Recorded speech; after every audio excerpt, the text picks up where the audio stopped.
আজকের আলোচনাটা ভারতের মহাকাশ অভিযানের একটা বেশ গুরুত্বপূর্ণ মুহূর্ত নিয়ে, মানে আন্তর্জাতিক মহাকাশ স্টেশন থেকে শুভাংশু শুক্লার পৃথিবীতে ফেরা। হ্যাঁ, ঠিক। আমাদের কাছে একটা রিপোর্ট আছে, বেশ বিস্তারিত।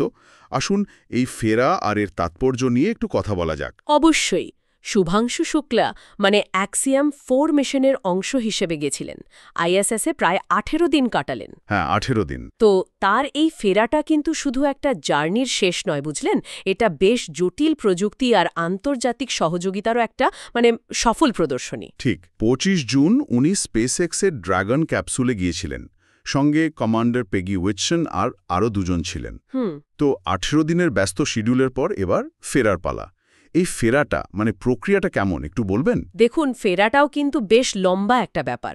সোমবার বিকেলে আইএসএস থেকে আনডকিং ক্যাপসুলটা আলাদা হওয়ার পর প্রায় 23 ঘন্টা লাগবে পৃথিবীতে নামতে। 23 ঘন্টা, বেশ অনেকটা সময়। হ্যাঁ, বেশ লম্বা সময়।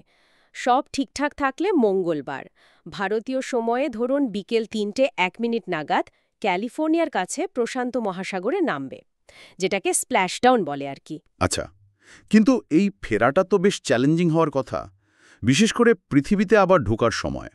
শুনলাম গতি থাকে ঘন্টায় প্রায় 28,000 কিলোমিটার। এটা কিভাবে সামলায়? ঠিক তাই, বিশাল গতি।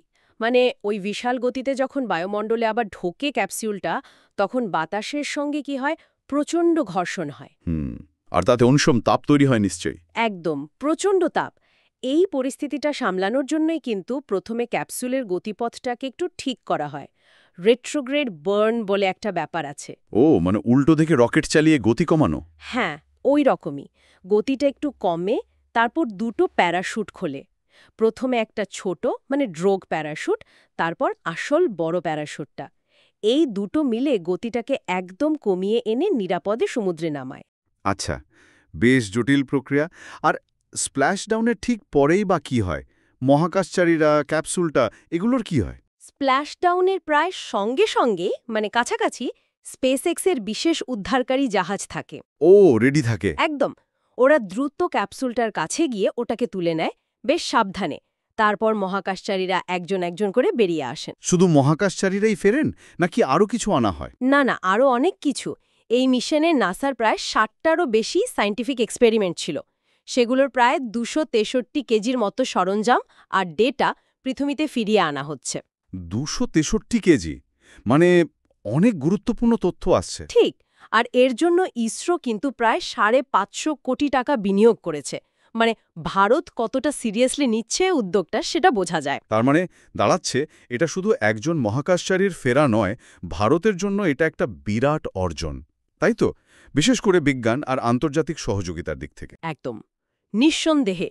শুভাংশু শুক্লার এই মিশনটা ভারতের বিজ্ঞান আর প্রযুক্তির ক্ষমতাটা আরও একবার প্রমাণ করল। আন্তর্জাতিক স্পেস স্টেশনে ভারতের প্রতিনিধিত্ব, মিশনের সাফল্য, এগুলো দেশের মহাকাশ গবেষণার ইতিহাসে একটা বড় মাইল ফলক। আর আন্তর্জাতিক মহাকাশ সহযোগিতার ক্ষেত্রেও কিন্তু ভারতের ভূমিকাটা আরও জোরালো হলো এর ফলে। শুভাংশু শুক্লার এই নিরাপদে ফেরা আর পুরো অ্যাক্সিয়াম 4 মিশনের সাফল্য, এটা ভারতের মহাকাশ গবেষণায় সত্যি একটা নতুন দিক খুলে দিল। এত সব প্রযুক্তিগত চ্যালেঞ্জ পেরিয়ে ফেরাটা সত্যিই দারুণ ব্যাপার। ঠিক।